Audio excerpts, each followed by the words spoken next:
there is a concerted effort to for Western governments to categorize the Muslim Brotherhood as a terrorist organization. And the Zionists are obviously pushing this. The UAE and Saudi are also pushing this because they designate the Muslim Brotherhood as terrorists. And the reason for this is they view Islamism, the idea of political Islam, as a major threat.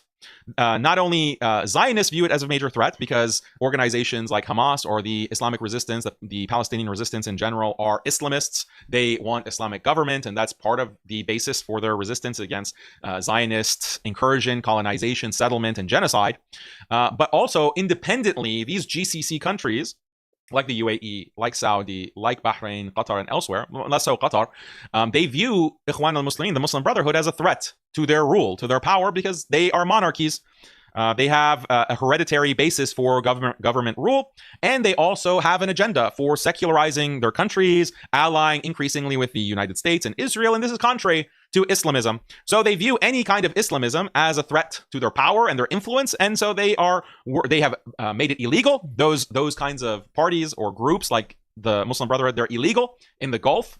Many activists who are labeled as Ikhwan or are involved in any way with Ikhwan are imprisoned in these countries, and increasingly the Arab League or the Arab countries as a whole are extraditing anyone who is connected to the Muslim Brotherhood or is advocating for the Muslim Brotherhood. They are actually being arrested and deported. So if you're in any Arab country, even if the Muslim Brotherhood is not illegal, for example, in Syria or in Lebanon, for example, or maybe even Morocco, it's not illegal in that country, but the UAE makes a call and says there's this Muslim Brotherhood member or affiliate in your country, extradite him to our country.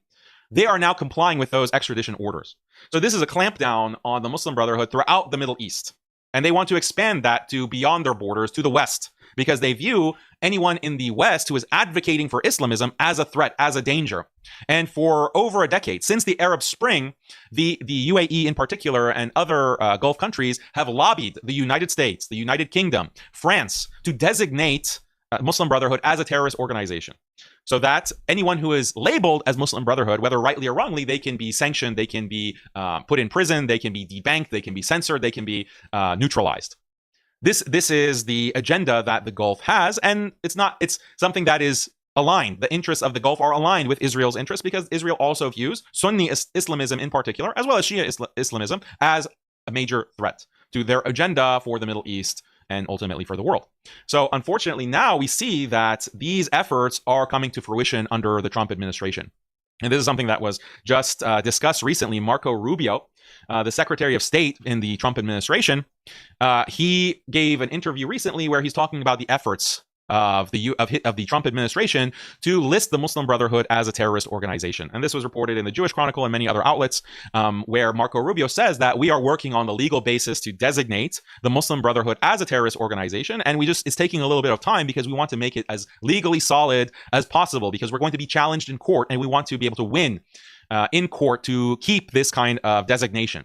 And why do they want to designate the Muslim Brotherhood as a terrorist organization? Because then it creates a plausible legal case to go after anyone in the West who advocates for Islamism, political Islam, or advocates for resistance to Zionism, or advocates for like a pan-Islamic alliance or pan-Islamic unity. These are all characteristics or ideological characteristics of the Muslim Brotherhood. Even if you're not if you have no affiliation with the Muslim Brotherhood, you can still be targeted.